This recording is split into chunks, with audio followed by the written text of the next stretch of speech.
بسم اللہ الرحمن الرحیم۔ السلام علیکم، میں محمد وسیلہ۔ تو دوستو، پوری دنیا میں 2 بلین مسلم ہونے کے باوجود بھی 2 ارب مسلمان ہونے کے باوجود بھی صرف 1.5 کروڑ یہودی پوری دنیا کو کنٹرول کس طرح کر رہے ہیں؟ مسلمان اتنے کمزور کس طرح ہوئے اور یہودی اتنے طاقتور کس طرح ہوئے؟ آئیے جانتے ہیں اس ویڈیو میں۔ تو دوستو، ہم شروع کریں گے یہ نبی کریم صلی اللہ علیہ وآلہ وسلم کے وصال سے کہ جب خلافت قائم ہوئی۔ تو دوستو، نبی کریم صلی اللہ علیہ وآلہ وسلم کا جب وصال ہوا تو تمام صحابی نبی کریم صلی اللہ علیہ وآلہ وسلم کے پاس بیٹھے ہوئے تھے۔ کسی نے آ کر ان کو خبر دی کہ انصار ثقیفہ بنی سعدہ میں اپنا خلیفہ چن رہے ہیں۔ اسی موقع پر حضرت ابوبکر اور حضرت عمر وہاں سے ثقیفہ بنی سعدہ میں چلے گئے، جبکہ امام علی علیہ السلام ادھر ہی بیٹھے رہے۔ ان دونوں نے ثقیفہ بنی سعدہ میں جا کر دیکھا کہ انصار اپنا خلیفہ عبداللہ بن سعد کو چن رہے ہیں، جس پر حضرت ابوبکر نے فرمایا کہ نبی کریم صلی اللہ علیہ وسلم قبیلہ قریش سے تعلق رکھتے تھے، تو ہمارا خلیفہ بھی قبیلہ قریش سے ہونا چاہیے۔ اس پر حضرت ابوبکر صدیق نے حضرت عمر اور حضرت عبداللہ بن سعد کا ہاتھ پکڑا اور کہا، ہمارا خلیفہ ان دونوں میں سے کسی ایک کو ہونا چاہیے۔ اس پر حضرت عمر نے جلدی سے حضرت ابوبکر صدیق کا ہاتھ کھڑا کر دیا اور کہا کہ آج سے ہمارے خلیفہ حضرت ابوبکر ہیں، جو کہ تمام صحابہ کو ماننا بھی پڑا۔ اس پر امام علی علیہ السلام نے حضرت ابوبکر کی بیعت بالکل نہیں کی، لیکن اس کے 6 ماہ بعد حضرت ابوبکر کے خلیفہ بننے کے 6 ماہ بعد امام علی علیہ السلام نے بھی حضرت ابوبکر کی بیعت کر لی۔ لیکن جب حضرت ابوبکر کا دور خلافت شروع ہوا تو ان کو بہت ہی مشکلات کا سامنا کرنا پڑا، جیسے کہ امام علی علیہ السلام کا بیعت نہ کرنا اور کچھ جھوٹے نبی۔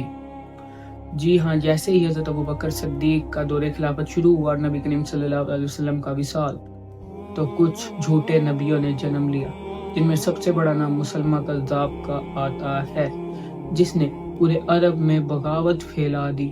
حضرت ابوبکر صدیق مسلم امپائر کو زیادہ بڑھا تو نہیں سکے، لیکن انہوں نے اس بغاوت کو بالکل ہی ختم کر دیا۔ انہوں نے خالد بن ولید کی کمانڈرشپ میں ایک فوج روانہ کی، جنہوں نے مسلمہ کذاب کو اس کے انجام تک پہنچایا اور پورے عرب کو ایک بار پھر فتح کر لیا۔ اس کے بعد دور خلافت شروع ہوا حضرت عمر فاروق کا، جنہوں نے مسلم امپائر کو رومن امپائر، پرشین امپائر تک پھیلا دیا۔ حضرت عمر کے دور خلافت میں ہی مسلمان ایک سپر پاور بنے۔ حضرت عمر کی دور خلافت کے بعد دور خلافت شروع ہوتا ہے حضرت عثمان کا۔ انہوں نے بھی خلافت کے لیے بہت ہی اچھے کام کیے، لیکن انہوں نے اپنے کمانڈر جو تھے وہ اپنے رشتہ داروں میں سے لگا رکھے تھے، جس پر ان کو شہید کر دیا کچھ باغی لوگوں کے ہاتھ سے، جن کا آج تک پتہ نہیں چل سکا۔ اس کے بعد حضرت عثمان کی خلافت کا سورج غروب ہوا اور ایک ایسے شخص کی خلافت کا سورج طلوع ہوا جس کی پیدائش ہی خانہ کعبہ میں ہوئی۔ جی ہاں، امام علی علیہ السلام کا دور خلافت شروع ہوا۔ جیسے ہی آپ خلیفہ بنے تو معاویہ کی جانب سے بغاوت کر دی گئی۔ اس پہ معاویہ کے ساتھ ایک جنگ بھی کی گئی، جنگ صفین، جو کہ معاویہ کو بری طرح ہرا دی گئی۔ امام علی علیہ السلام نے سارے کرپٹ گورنرز ہٹائے، جن میں معاویہ بھی تھا، لیکن اس نے بغاوت کر دی۔ اس کے بعد امام علی علیہ السلام کی شہادت کے بعد امام حسن علیہ السلام کو لوگوں نے اپنا خلیفہ چنا، جس پر معاویہ خوش نہیں تھا۔ اس نے امام حسن علیہ السلام کے ساتھ جنگ کا ارادہ کیا اور دونوں فوجیں آمنے سامنے آئی تو ان میں بات چیت کے ذریعے صلح کر لی گئی، پیس ٹریٹی سائن ہو گئی، جس پر معاویہ کو خلیفہ بنا دیا گیا۔ اب خلافت اہل بیت سے نکل کر ایک خاندان بنو امیہ کے ہاتھ میں چلی گئی تھی۔ بنو امیہ قریش کا ایک طاقتور قبیلہ تھا۔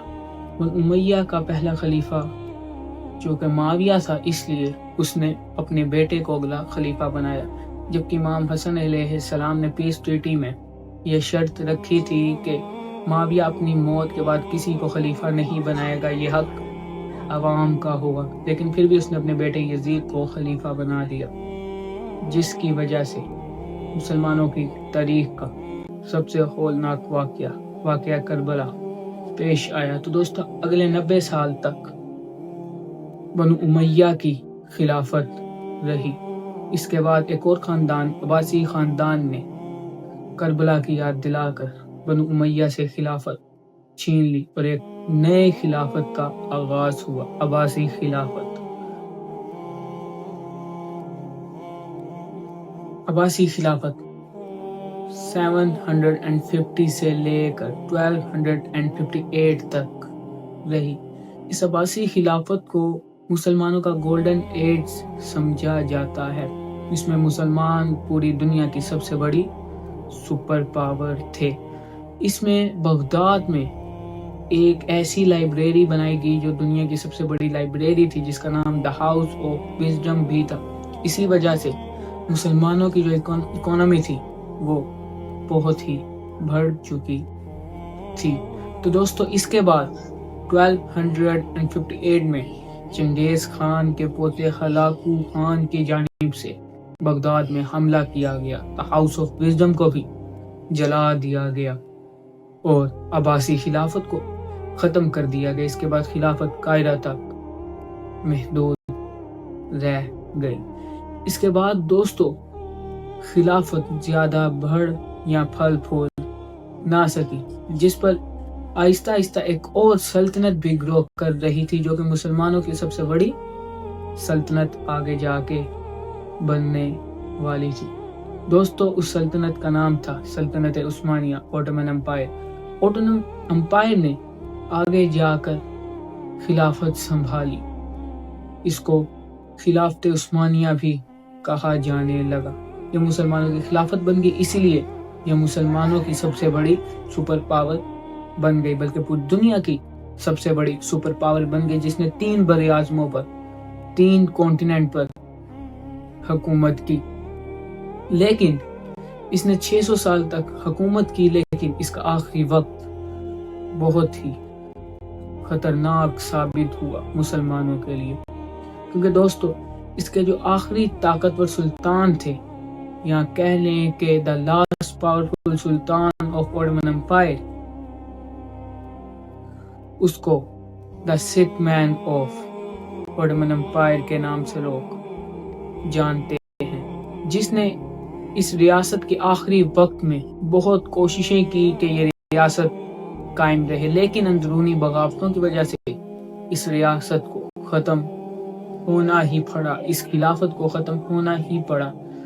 مصطفیٰ کمال اتاترک تھا جس نے ترکی کو آزاد کیا، اوٹومن امپائر سے اپنے ہی لوگوں کی خلافت کے ہاتھوں اس ترکی کو آزاد کروایا۔ مصطفیٰ کمال اتاترک کو خلافت سے اتنی نفرت تھی کہ اس نے خلافت ختم ہی کر دی۔ اگر وہ چاہتا تو وہ صرف ترکی تک خلافت محدود رکھ سکتا تھا، لیکن اس نے خلافت کو ختم کر دیا۔ اس نے حجاب پر پابندی لگا دی، اس نے ترکی میں عربی زبان میں اذان دینے سے انکار کر دیا۔ وہ کہنے لگا کہ اب ترکی میں ترکی زبان میں ہی اذان دی جائے گی۔ اس نے ترکی جو عربی لکھائی کی طرح لکھی جاتی تھی، اب وہ انگلش سٹائل میں لکھی جانے لگی، جیسا کہ آج تک ہم دیکھتے آ رہے ہیں۔ دوستو اس کے بعد خلافت کا خاتمہ ہوا، لیکن اس سلطنت عثمانیہ کے، خلافت عثمانیہ کے